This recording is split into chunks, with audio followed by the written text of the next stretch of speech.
À quand la durabilité pour les industries et pour l'économie dans sa globalité ?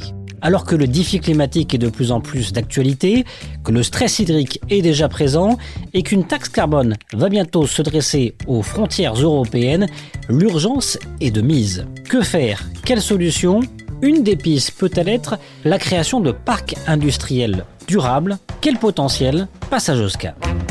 Je suis Landry Benoît, vous écoutez le Scan, le podcast actu de Tel Quel, et ce vendredi 1er avril, je vous propose de parler parc industriel avec un invité, Omar Berrada. Il est le directeur général adjoint de Yasmine Immobilier. Le groupe a tout récemment lancé la commercialisation de son parc industriel durable Taoufik Chadida, situé à Bouskoura. Un projet réalisé dans le cadre du Fonds des zones industrielles durables avec le ministère de l'Industrie et du Commerce et le Millennium Challenge Corporation, qui intègre notamment la notion de durabilité à l'ensemble de ses volets. Doit-on croire à ces parcs durables ? Comment évaluer la durabilité des entreprises postulantes ? C'est ce que nous allons voir avec lui. Omar Berrada, bonjour. Bonjour. C'est quoi un parc durable concrètement ? C'est un parc industriel qui a la volonté et l'ambition d'améliorer son environnement direct qui est celui de la zone dans laquelle il s'insère et donc par conséquent créer des opportunités d'emploi pour les personnes qui habitent dans la zone, les intégrer, mais aussi pour permettre aux entreprises de trouver un lieu de développement de leurs activités qui prennent en compte aussi les problématiques durables, qu'elles soient environnementales ou sociales. Donc on va toucher à plusieurs thématiques, ça peut être la durabilité sociale, la durabilité environnementale et économique.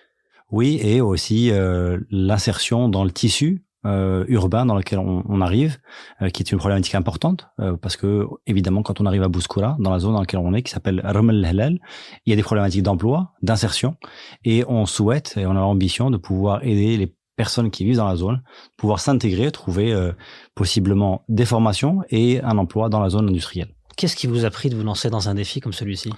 Je vous remercie de poser la question comme ça. En fait, on a eu une très belle opportunité et je pense que le fonds ZID, le fonds des zones industrielles durables, est une très belle opportunité pour les entreprises privées et publiques de sauter le pas et de développer des projets innovants et ambitieux socialement. Ça fait partie de l'ADN de Yasmine Immobilier, de faire des projets ambitieux et innovants. Et c'est vrai que c'est un défi, qui c'est pas simple, et que économiquement, évidemment, il y a un effort à faire. Mais le but, évidemment, c'est de pouvoir contribuer davantage à notre responsabilité sociale et économique. Projet qui a quelle histoire ? Ça a débuté quand l'historique, la fibre entre guillemets de se lancer dans ce défi ? Alors le projet a commencé en 2018.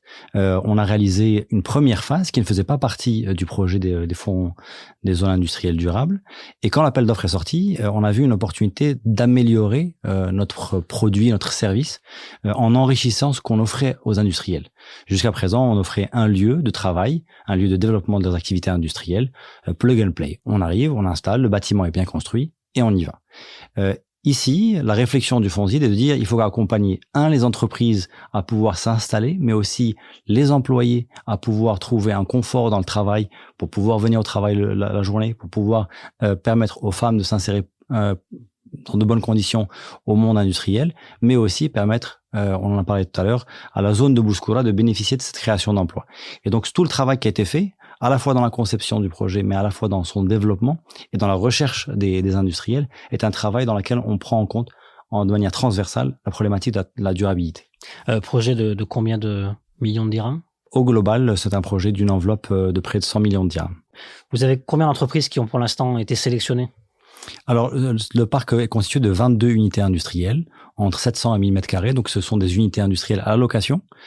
Aujourd'hui, il y a près d'une dizaine d'entreprises qui ont qui sont installées dans la première phase, soit ont signé avec nous pour les phases à venir. Donc, on est relativement content de ce lancement-là.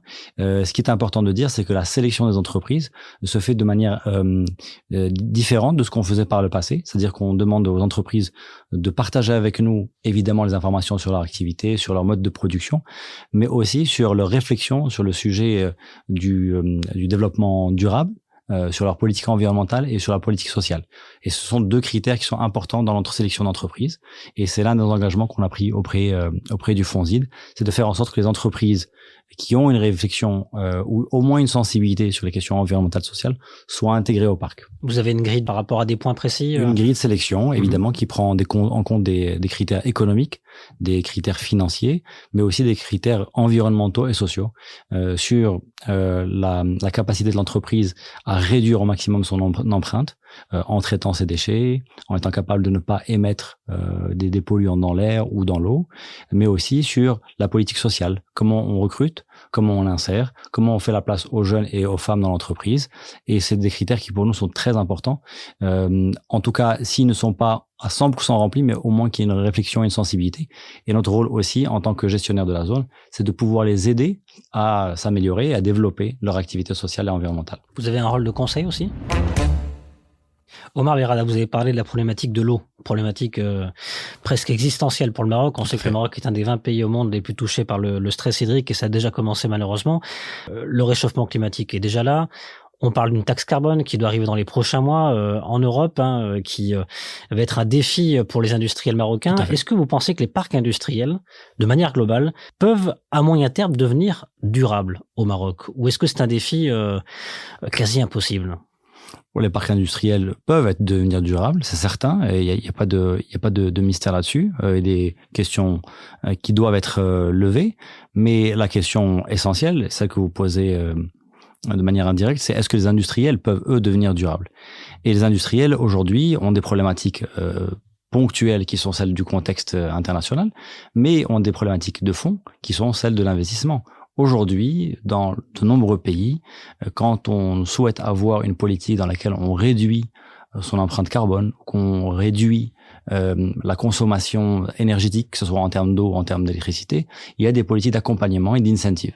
Les entreprises aujourd'hui marocaines ne peuvent pas, je crois, c'est mon sentiment personnel, ne peuvent pas supporter l'investissement et l'effort que représente cette mise à l'échelle ou cette mise à niveau. Et par ailleurs, il y a un rôle aussi du consommateur qui, lui, devient de plus en plus exigeant sur les questions de durabilité et d'environnement et qui vont nécessairement pousser les entreprises à faire le pas.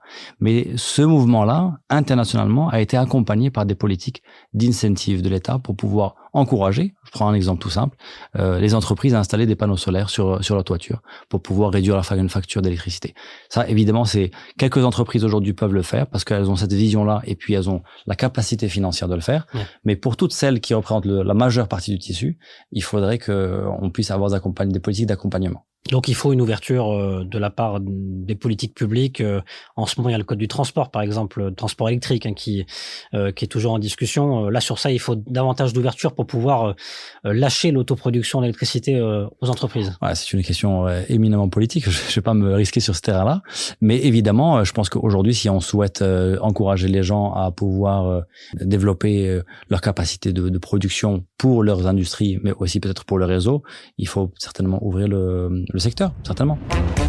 Sur le parc durable de manière globale, à l'avenir au Maroc, ça peut pousser comme des champignons ?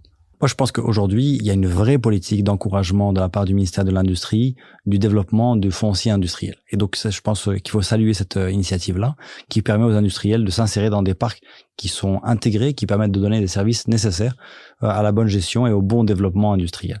Est-ce qu'ils vont fleurir, ou en tout cas se développer du point de vue durable ? Je pense que c'est une nécessité. Et je pense qu'aujourd'hui, quand on met en place un parc industriel, il est fondamental de pouvoir penser au transport du personnel de manière globale. Il est fondamental de pouvoir penser à la gestion des déchets. Il est fondamental de penser aux rejets qui peuvent se mettre en place. Et il est fondamental de penser à la formation.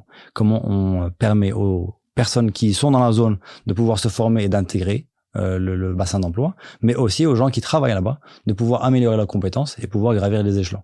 Donc, je pense que ce n'est pas, disons, une possibilité. Je pense que c'est une nécessité pour nous tous en tant que développeurs, mais aussi en tant qu'industriels, de sauter le pas et de développer nos activités de manière beaucoup plus durable.